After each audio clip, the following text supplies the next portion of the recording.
Welcome back to Shabby Shack Studio, friends. So blessed to have you here. We're working on a new watercolour today that I have aptly named Dreamer. This one will be part of my watercolour card series eventually. There's a few more designs yet to come.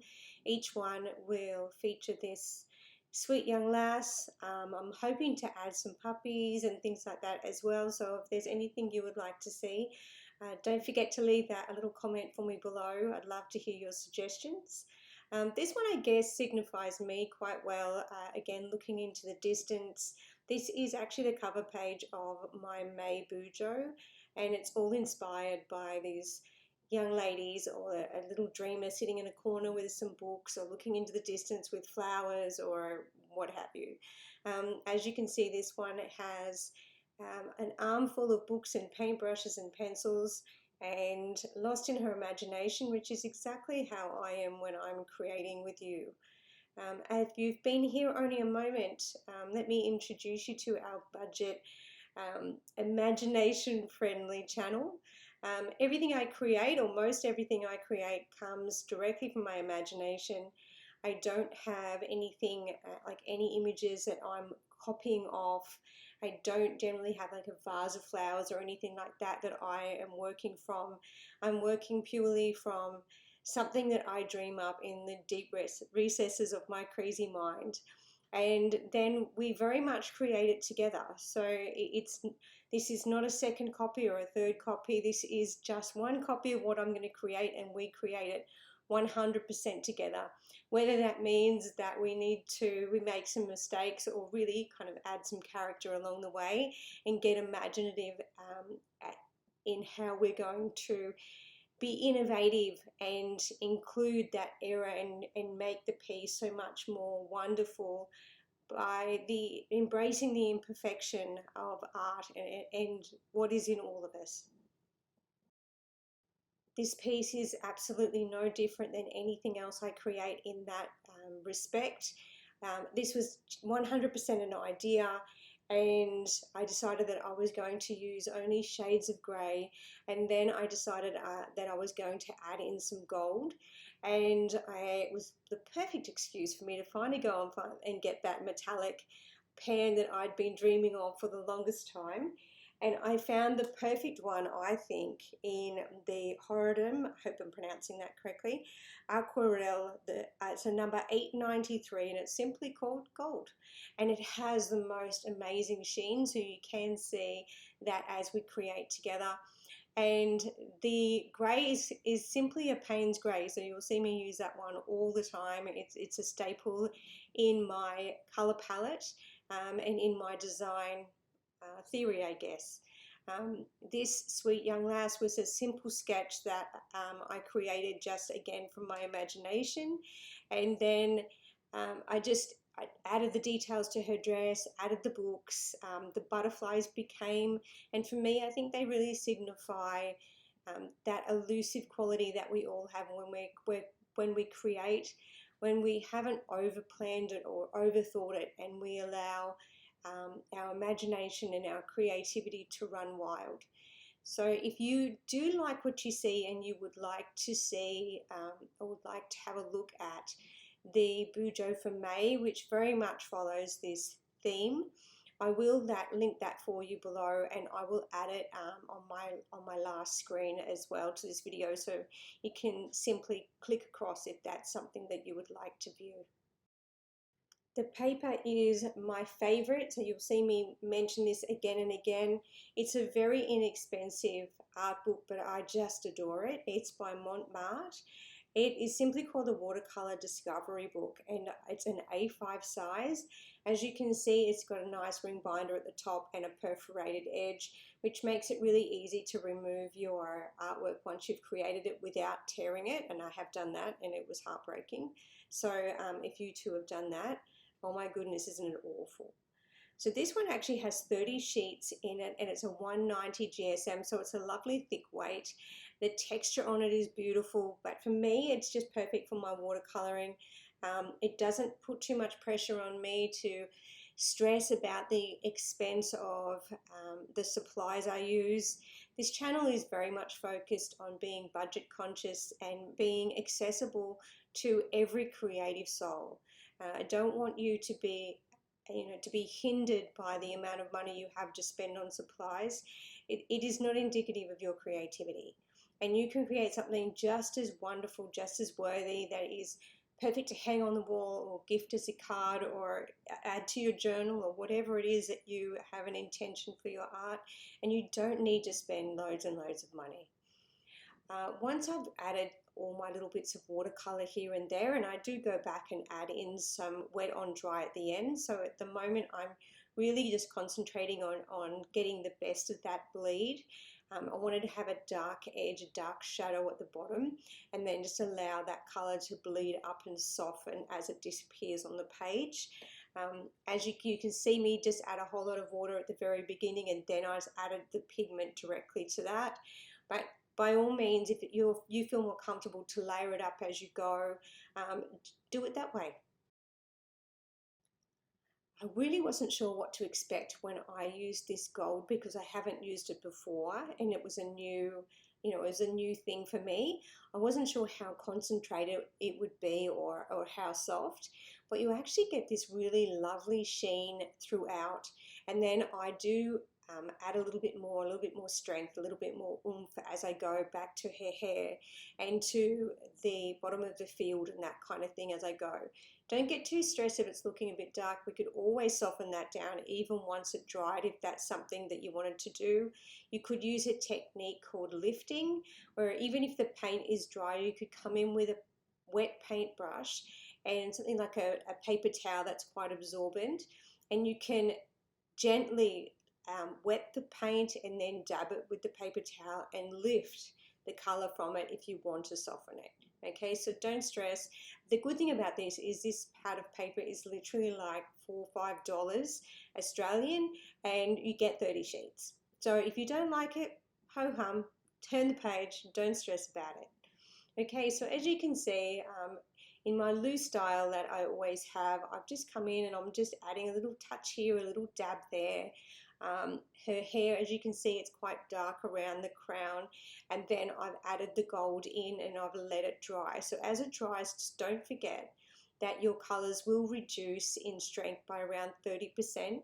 So you will notice quite a significant amount of color lost and softening of color as it dries.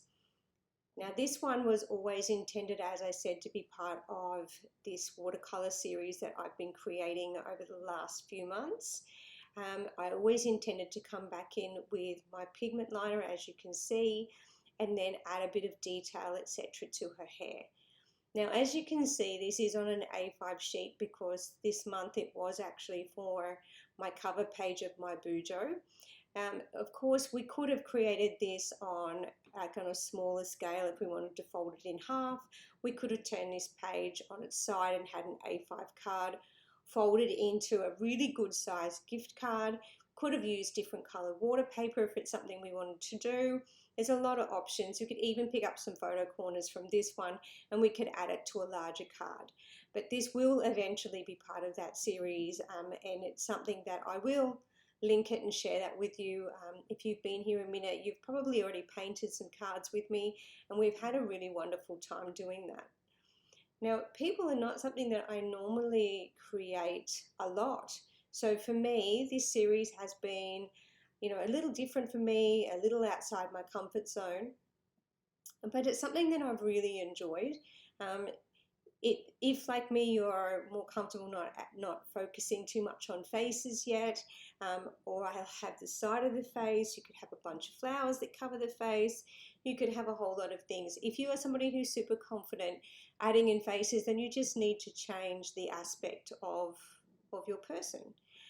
And as I mentioned, I am going to look at adding some with a little puppy in them or a little pussycat or something like that, especially as quite often these start off as kind of indicative of somebody I know, my daughter or even myself, and we do have a beautiful little blind rescue puppy called Winnie, and she's a little pom, so she's as fluffy and cute as can be.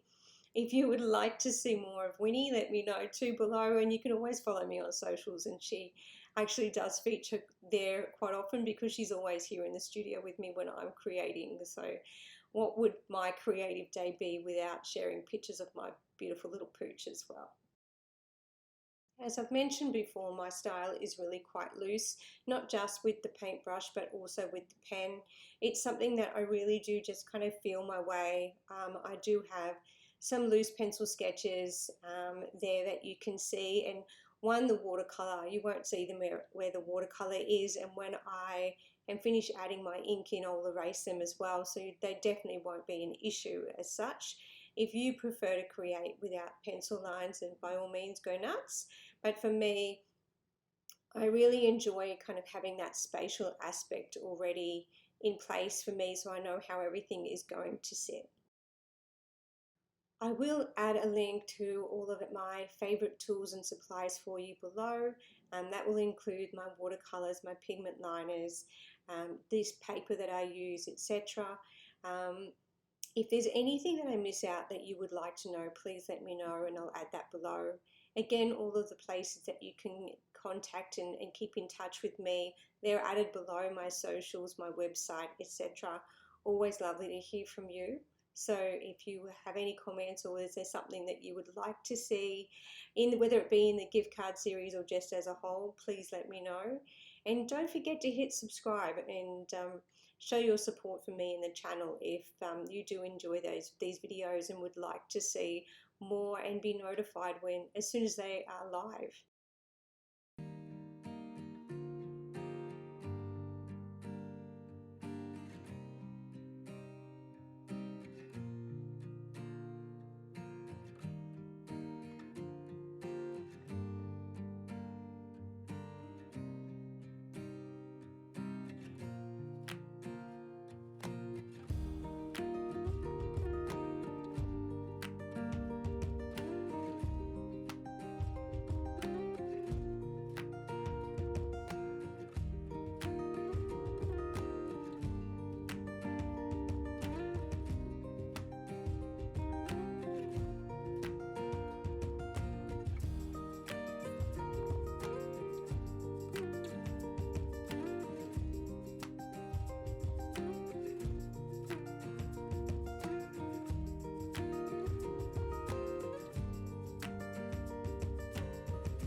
Tell me, what do you think of the color palette on this one? Really quite basic and simple, which does add to that budget-friendly, thought process that we have here.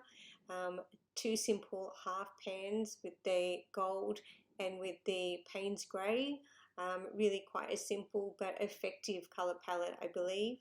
Again, if you wanted to have a peek at my monthly bujo for May, I actually do have a little color palette on that one as well, where I painted that with watercolor and just had the three splashes of color, mixing the golds and the Payne's grey together. Really quite sweet. My entire monthly planner this month was in the golds and the greys. It did include some really sweet kind of ephemera, a quote page, photo corners that I found on Kiki K, and I'll link them for you in that one as well. So all the links are there for that one. I found them in Kikki.K. I'm not sure if you guys have that overseas, but I'll see if I can find something similar on Amazon and link them for you as well. But it's also another interesting way if you were creating something like this and you wanted then to add it to a card, you could add the photo corners to it and then stick it onto a watercolor or a lovely cardstock. So it's just another level of interest and creativity when it comes to making something beautiful, whether it be for yourself or for someone you love.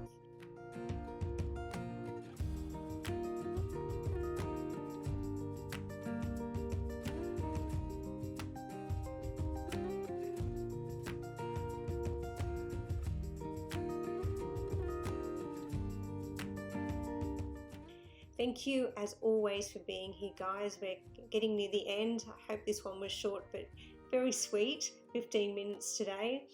I certainly loved having you here. See you soon.